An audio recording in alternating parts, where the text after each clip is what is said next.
বংশায় পাঠাগার করতে গিয়ে 2 দিন ব্যাপী এই মেলা, আলোচনা সভা, চিত্রাঙ্গন, আবৃত্তি, বিতর্ক প্রতিযোগিতা, সাংস্কৃতিক অনুষ্ঠান ও পুরস্কার বিতরণ অনুষ্ঠান। সম্মানিত সভাপতি, উপস্থিত আছেন বিশেষ অতিথিবৃন্দ, যার নাম না বললে নয়, সদ্য অবসরপ্রাপ্ত সচিব লেখক মফিজউদ্দিন আহমেদ, উপস্থিত অন্যান্য বিশেষ অতিথিবৃন্দ, এই বংশায় পাঠাগারে বিভিন্ন পর্যায়ে এই কমিটির সম্মানিত সদস্যবৃন্দ, সদস্য এবং এলাকাবাসী, সুধীমণ্ডলী, আসসালামু আলাইকুম। আমি গতকাল এসেছিলাম, আজকে এসছি যে তারা চাচ্ছে যে আলোচনা সভায় আমি যেন 2-4টি কথা বলি। আমার একটি স্টলে আছে, কিন্তু আমি একটা জিনিস পছন্দ করি না, সেটা হলো আমি স্টলে বসে থাকলে তখন অনেকে আসবে, আমার বই কিনবে, আমার সাথে ছবি তুলবে, আমার অটোগ্রাফ নেবে, আমি না থাকলে বই কিনবে না, ওখানে কেউ যাবে না। এই চর্চা তো আমরা অনেক আগে থেকে জানি। আমরা নতুন কিছু শিখতে চাই, জানতে চাই, যে না, যারা বইকে ভালোবাসবে তারা নিজ উদ্যোগেই সেই কাজটি করবে। আমি থাকলাম কি থাকলাম না, সেটা সবচেয়ে বড় ব্যাপার, এটা আমি মানি না, কিংবা এটা চর্চা আমি করতে চাই না। আমি বংশায় পাঠাগারের সহনিকা, যেটা গত বছর বের করেছিল 4র্থ প্রতিষ্ঠা বার্ষিকী উপলক্ষে, তার বইয়ের শেষে একটি লাইন, 2-3টে লাইন দেখে আমি খুবই খুশি হলাম। একদম অ্যাপ্রোপ্রিয়েট কয়েকটি বাক্য, শব্দ সেখানে জুড়ে দেওয়া হয়েছে।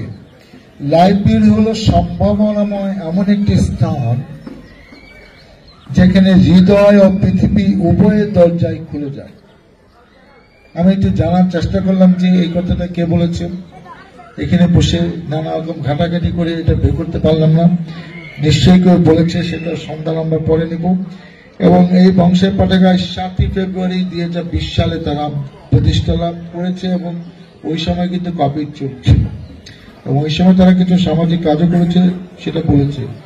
এই মুহূর্তে তাদের বইয়ের সংখ্যা তাদের ভাষ্য অনুযায়ী 1260, এবং তাদের সদস্য সংখ্যা 485, এবং এই মুহূর্তে তারা যখন অনুষ্ঠান করছে এটি 500 ক্রস করে গেছে।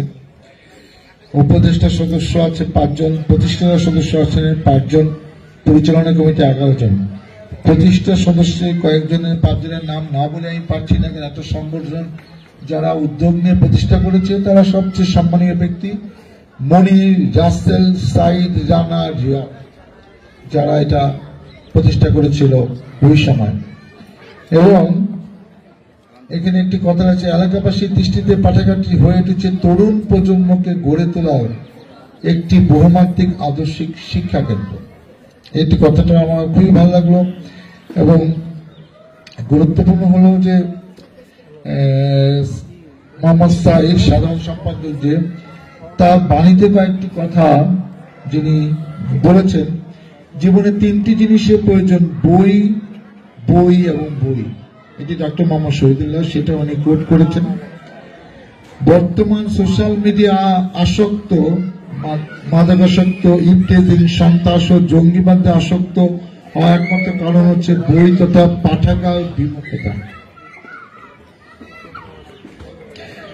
আমাদের একটি বড় সাফল্য হচ্ছে পাঠাগারের সদস্যরা হচ্ছে সহনিকার লেখক। এখানে যারা লেখক সবাই এখানকার সদস্য, এবং সবাই পড়াশোনা করছে। একটি কিন্ডারগার্টেনে, সবাই কলেজে, প্রাথমিক বিদ্যালয়ে সবাই স্টুডেন্ট, সেখান থেকেই তাদের ওই পরিচয়, কিন্তু তাদের মূল